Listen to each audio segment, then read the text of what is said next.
Hello everyone, हम chapter कर रहे हैं एनालिसिस की बुक का कैश फ्लो स्टेटमेंट। उसमें एक्यूमुलेटेड अकाउंट और मशीनरी अकाउंट या एसेट अकाउंट कैसे प्रिपेयर करना है वो बताना है आपको। सपोज़ करो आपको बैलेंस शीट में एसेट्स में एक मशीनरी दी हुई है। 2020 में उसका बैलेंस 10 लाख था और 21 में उसका बैलेंस 15 लाख था। ठीक है। और उस पर एक्यूमुलेटेड डेप्रिसिएशन मतलब जितने भी साल पहले की खरीदी थी तब से इकट्ठी हो के जितनी भी आज तक चार्ज हुई है, तो 2020 तक वो 3 लाख थी और अब वो कितनी हो गई है, अब वो 4 लाख हो गई है। ठीक है, ये आपको बैलेंस शीट में सपोज दिया हुआ है। और एडजस्टमेंट्स में एक एडजस्टमेंट दी हुई है कि a piece of machinery costing 1 lakh, जिस पर कि क्यूमुलेटेड डेप्रिसिएशन देयर ऑन 60,000 है। मतलब मशीनरी का एक टुकड़ा, ठीक है, कोई पार्ट, ठीक, पीस कह लो, अपार्ट कह लो, अपार्ट ऑफ मशीनरी, ठीक है, 1 लाख का, और उस पर आज तक 60,000 की चार्ज हो चुकी है डेप्रिसिएशन, वो आज 30,000 का बिका इस साल के दौरान। तो सबसे पहले तो हम ये कैलकुलेट कर लेंगे कि प्रॉफिट हुआ कि लॉस हुआ। अब आप देखो, 1 लाख उस मशीन की कॉस्ट थी, आज तक वो 60,000 डेप्रिशिएट हो चुकी है। मतलब उसकी बुक वैल्यू आज की डेट में इस साल में 40,000 है। अब वो 40,000 का पार्ट बिका कितने का, 30 का। तो selling price minus WDV is equal to profit या लॉस होता है। तो हमारा नेगेटिव आंसर आया 10,000 का लॉस है। ये चीज़ आप अपने मन में भी कर सकते हो। ये मुझे आपकी आंसर शीट के ऊपर वर्किंग नोट्स में नहीं चाहिए, मेरे को अकाउंट्स चाहिए। ये तो आपने कैलकुलेट करके देख लिया कि प्रॉफिट हो रहा है कि लॉस हो रहा है। अब आपने क्या करना है, जब भी आपको बैलेंस शीट में कोई मशीनरी अकाउंट और कोई एसेट अकाउंट और उसका क्यूमुलेटेड डेप्रिसिएशन अकाउंट दिया होगा, आपने वो दोनों अकाउंट खोल लेने हैं अपने पास वर्किंग नोट में। ठीक है, तो दूसरे अकाउंट का नाम है क्यूमुलेटेड डेप्रिसिएशन अकाउंट। अब आप इस मशीनरी अकाउंट का पहले opening balance 10 lakh brought down करोगे, क्लोजिंग कैरी डाउन 15 लाख। ठीक है, उसके बाद एक्यूमुलेटेड डेप्रिसिएशन का opening balance 3 lakh. Accumulated depreciation क्या है कि प्रॉफिट में से साइड पे पैसा निकाल के रख रहे हैं डेप्रिसिएशन के नाम पर, उसे एक्यूमुलेट इकट्ठा कर रहे हैं, कल को वो एसेट की रिप्लेसमेंट में काम आएगा। तो एक तरह से ये आपका क्रेडिट बैलेंस है। तो बाय बैलेंस ब्रॉट डाउन आपका क्यूमुलेटेड का बैलेंस है ओपनिंग 3 लाख, और इधर टू बैलेंस कैरी डाउन आपका बैलेंस है 4 लाख। ठीक है, उसके बाद ये चारों बैलेंस ब्रॉट डाउन हो गए, कैरी डाउन हो गए। अब इस पर आएंगे जो आपको एडजस्टमेंट दी हुई है। वो कह रही हैं 1 लाख का पार्ट था, 60,000 आज तक डेप्रिशिएट हो चुका है। अब इस मेथड में, क्यूमुलेटेड डेप्रिसिएशन अकाउंट वाले मेथड में, हम हर साल जो डेप्रिसिएशन चार्ज करते हैं, वैसे हमारी एंट्री होती है डेप्रिसिएशन टू मशीनरी, पर इस मेथड में हमारी एंट्री होती है डेप्रिसिएशन टू क्यूमुलेटेड डेप्रिसिएशन। तभी टू क्यूमुलेटेड हो रही है, तभी तो इसका बैलेंस क्रेडिट है।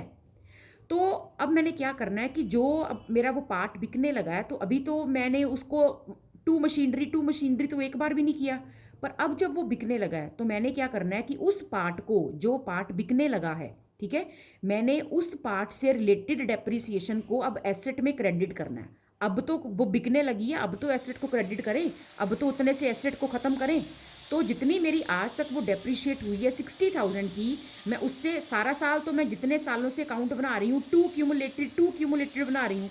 अब मैं क्या करूँगी, जितनी डेप्रिसिएशन मैं आज तक इस अकाउंट में चार्ज कर चुकी हूँ, जैसे मैं 3 लाख कर चुकी हूँ, उसमें से जितने की पार्ट बिकने लगा है उसके रिलेटेड डेप्रिसिएशन को डेबिट करो, इस अकाउंट से निकाल लो, ख़त्म करो, और उतने से मशीनरी को क्रेडिट करके ख़त्म कर दो। तो आपने क्या करना है, एक्यूमुलेटेड डेप्रिसिएशन जितना जो पार्ट बिका उसकी 60,000 टू मशीनरी 60,000, तो आपकी एंट्री बनी एक्यूमुलेटेड डेप्रिसिएशन टू मशीनरी कितनी, 60,000। और ये है क्या, डेप्रिसिएशन ऑन एसेट सोल्ड, उसकी है। तो इसकी लेजर पोस्टिंग नेचुरली दोनों अकाउंट में जाएगी। एक्यूमुलेटेड टू मशीनरी इधर आ गई, और मशीनरी में क्या आएगी, बाय एक्यूमुलेटेड डेप्रिसिएशन। ये है क्या, डेप्रिसिएशन ऑन एसेट सोल्ड कितनी, 60,000। अब ये देखो, ये मैंने यहाँ पे चार्ज कर दी, दोनों तरफ लेजर पोस्टिंग हो गई। अब इसके बाद वो जो एसेट बिकी आपकी, वो एसेट बिकी कितने की, सोल्ड फॉर 30,000, तो बाय बैंक अकाउंट। ठीक है, तो बाय बैंक अकाउंट में, यानी कि बैंक टू मशीनरी 30,000 की वो बिकी, ये वाली एंट्री आपने सेलिंग प्राइस के साथ करनी है। अब आपका लॉस आया था 10,000 का, तो आप उसे क्या लिखोगे, bye loss on sale of machinery. ये जो लॉस है ये आपका स्टेटमेंट ऑफ P&L में जाके डेबिट होगा। जैसे हम जब ये बनाते हैं ना, तो यहाँ पे हम adjustment for non cash and non operating items करते हैं ना यहाँ पे, तो यहाँ पे हम loss on sale of fixed assets भी लिखते हैं वहाँ पे। बस अब एक चीज़ गौर कर लेना कि इन तीनों का जो टोटल है ना, वो एसेट की कॉस्ट बननी चाहिए। तो 60 30 90 प्लस 10 1 लाख पूरा बन रहा है। 1 लाख की पूरी एसेट कॉस्ट प्राइस 1 लाख था ना जो बिक रही थी, देखो 1 लाख पूरी क्रेडिट हो गई। 30 debited, 60 debited, 10 debited, 2 machinery, 1 lakh बन रहा है, 1 लाख की मशीन गई। ठीक है, अब आप ये देखो कि जो आपका ये क्यूमुलेटेड अकाउंट है, इसका इस तरफ जो टोटल है वो बन रहा है 4,60,000। तो नेचुरली इस तरफ भी 4,60,000 बनना चाहिए। ठीक है, पर ये जो आपका टोटल है यहाँ पे 1,60,000 की बैलेंसिंग फिगर आ रही है। अब वो क्या हो सकती है? वो जो भी हो सकती है, something debited to accumulated depreciation. तो टू एक्यूमुलेटेड कब होता है? अभी आपको बता के हटी हूँ कब होता है। जब हम हर साल डेप्रिसिएशन चार्ज करते हैं इस मेथड में, तो हम एंट्री डेप्रिसिएशन टू मशीनरी नहीं करते, डेप्रिसिएशन टू एक्यूमुलेटेड डेप्रिसिएशन करते हैं।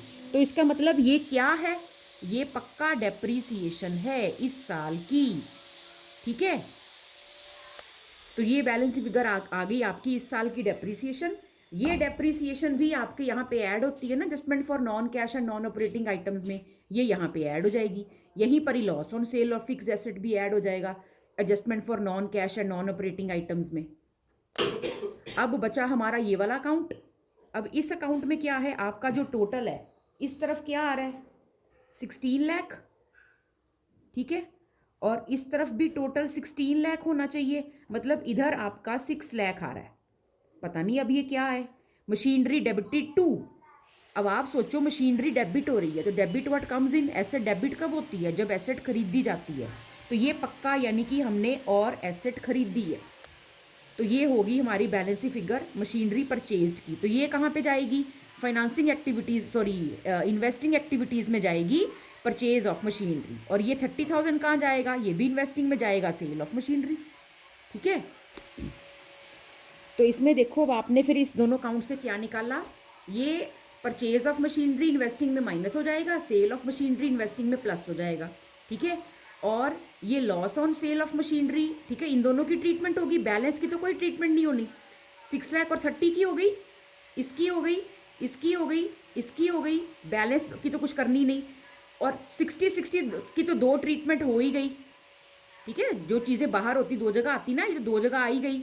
बचा ये loss on sale of machinery, ये आपका adjustment for non cash and non operating item में net profit before tax extraordinary item के बाद यहाँ प्लस होगा 10, ये भी हो गया। अब इधर क्या बचा? बैलेंस का तो कुछ करना नहीं, तो बैलेंस शीट के अंदर वाली चीज़ तो एक ही जगह जानी होती है, जैसे +1 के फाइनल अकाउंट में ट्रायल बैलेंस के अंदर वाली चीज़ एक ही जगह जानी होती है। बचा ये 1,60,000, ये आपका यहाँ डेप्रिसिएशन प्लस हो जाएगा। तो ऐसे आप इस अकाउंट की सारी आइटम्स को लेकर जाओगे। अब एक बच्चे ने मुझसे क्वेश्चन पूछा था कि मैम अगर नेट गिवन हो तो, जैसे अब ये जो मशीनरी के 15 लाख और 10 लाख वैल्यू है, ये ग्रॉस वैल्यू है, और ये जो वैल्यू आई ये नेट वैल्यू है। अब इस सम में तो आपको ग्रॉस वैल्यू गिवन थी, अगर आपको सम में एक्यूमुलेटेड डेप्रिसिएशन अकाउंट का ओपनिंग क्लोजिंग बैलेंस दिया है तो आपको ये अकाउंट बनाना ही पड़ेगा, याद रखो। ठीक है ना, तो अगर आपको ये अकाउंट का बैलेंस दिया तब तो आपने ये अकाउंट बनाना ही बनाना है। कई बार ना पेपर में क्वेश्चन में हमें क्या दिया होता है, ये 15 4 10 3 नहीं दिया, सपोज हमें सिर्फ नेट वैल्यू गिवन है 11 और 7। तो अगर हमें नेट वैल्यू गिवन होगी, सपोज यही वाला सम होता और हमें 11 और 7 नेट वैल्यू गिवन होती, फिर हम ये सम कैसे करते? फिर हम ये 2 अकाउंट ना बनाते, हम इन दोनों की जगह एक ही अकाउंट बनाते। ठीक है, और उस अकाउंट का नाम होता मशीनरी अकाउंट, और ये नेट वैल्यू पर होता। इसका पहले हम balance carry down brought down करते, कैरी डाउन ब्रॉट डाउन करने के बाद फिर सम में एडजस्टमेंट दी हुई, ये वाली एडजस्टमेंट सपोज सेम ही होती कि ये पार्ट ऑफ मशीनरी जो 1 लाख का था उस पर एक्यूमुलेटेड 60 चार्ज हुई है ना, और वो 30 का बिका, तो लॉस हमारा 10,000। अब ये जो एंट्री थी क्यूमुलेटेड डेप्रिसिएशन टू मशीनरी 60 की, जो मैंने इन दोनों अकाउंट में लेजर पोस्टिंग की थी, अब क्यूमुलेटेड तो अकाउंट ही नहीं है ना, सपोज सम में सिर्फ आपको नेट वैल्यू गिवन है। तो अब आपने क्या करना है, लॉस आपने निकाल लिया, ऐसे मन में निकाल लिया, ओरली निकाल लिया, जैसे भी निकाल लिया, पर अब आपने क्या करना है, यहाँ पर एक तो बाय बैंक ट्रांसफ़र करना है। ठीक है, कितना पैसा? 30,000, और लॉस कितना आया? 10,000। कहने का मतलब ये जो 60,000 इसकी मैंने 2 अकाउंट में लेजर पोस्टिंग की थी। अब क्योंकि दोनों अकाउंट बन ही नहीं रहे तो मैंने अभी 60 को वर्किंग नोट में यूज़ ज़रूर करना है प्रॉफिट लॉस निकालने के लिए, पर मैंने 60 को अकाउंट में नहीं लिखना। अब यहाँ पर आपका टोटल कितना बना ये 11,40,000। अब आपको एडजस्टमेंट में दूसरी एडजस्टमेंट भी दी हुई है, डेप्रीसिएशन ड्यूरिंग द ईयर कितनी 1,60,000। वो आपको पहले वाले मेथड में भी गिवन हो सकती थी, नहीं गिवन थी तो हमने निकाल ली, नहीं तो गिवन भी होती तो यही गिवन होती। ठीक है, गिवन भी हो सकती थी तो अकाउंट मैच कर जाता। अब आपने जो आपको डेप्रीसिएशन गिवन है वो आप यहाँ पे चार्ज करोगे 1,60,000। तो ये टोटल आपका 11 और 2 13 लाख हो गया। इधर 7 लाख है तो 6 लाख की आपकी बैलेंसिंग फिगर आ गई। तो यहाँ पर टू बैंक कितना आ गया आपका 6 लाख। तो ये टू बैंक क्या है परचेज बैलेंसिंग फिगर। तो वो पहले मेथड में भी देखो 6 लाख ही आया था, अब भी 6 लाख ही आया। बस फ़र्क क्या है, पहले मैं क्यूमुलेटेड डेप्रिसिएशन अकाउंट बनाया था तो ओपनिंग क्लोजिंग बैलेंस को ग्रॉस अमाउंट पे लिया था। अब क्योंकि ये अकाउंट नहीं है तो यानी कि इस बिजनेस में कंपनी क्या करती होगी, डेप्रिसिएशन की एंट्री ये पास करती होगी, डेप्रिसिएशन टू मशीनरी हर साल। तो मशीनरी का बैलेंस तो हर साल डेप्रिसिएशन अमाउंट से कम होता रहा होगा, तो कम हो के नेट बैलेंस 11 और 7 बचा होगा। तो हमने नेट बैलेंस से अकाउंट खोल लिया, आंसर फिर भी सेम ही आना है। ठीक है, चाहे लॉस का ले लो चाहे परचेज का ले लो। अब इसी सम में एक और चेंज करते, जैसे कि आपको ये एडजस्टमेंट में दिया हुआ था ना पहली एडजस्टमेंट में कि 1 लाख कॉस्ट प्राइस था, क्यूमुलेटेड 60, वो 40 का बिका, 30 का बिका। अब सपोज मैं देती हूँ 50 का बिका, तो 1 लाख उसका कॉस्ट प्राइस था, उस पर एक्यूमुलेटेड डेप्रिसिएशन 60 चार्ज की, तो 40,000 बची उसकी बुक वैल्यू। ठीक है, और वो part selling price minus WDV is equal to profit या लॉस, बुक वैल्यू को या WDV को। तो अगर वो 50,000 का पार्ट बिका पर वैल्यू उसकी 40 थी, हमें तो 10,000 का प्रॉफिट हो गया।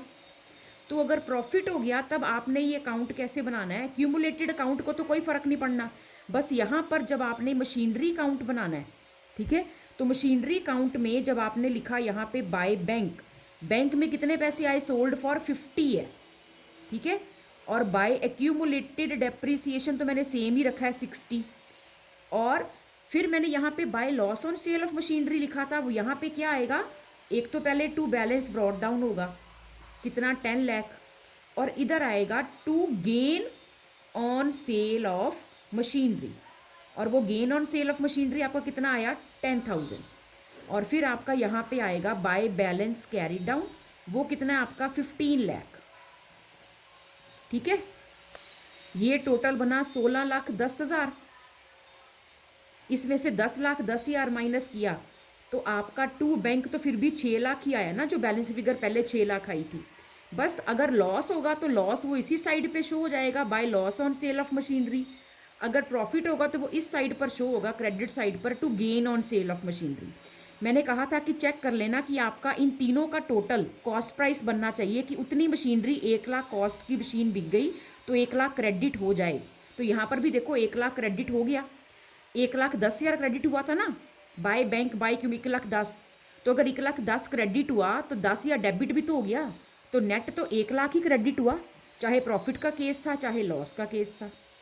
समझे कि नहीं, लॉस में यहाँ 1 लाख क्रेडिट हुआ, यहाँ पे 1,10,000 क्रेडिट हुआ, 50,000 प्लस 60,000 बस 10,000 डेबिट भी तो हो गया, तो नेट तो 1 लाख ही क्रेडिट बचा ना, मशीनरी 1 लाख से क्रेडिट हो गई।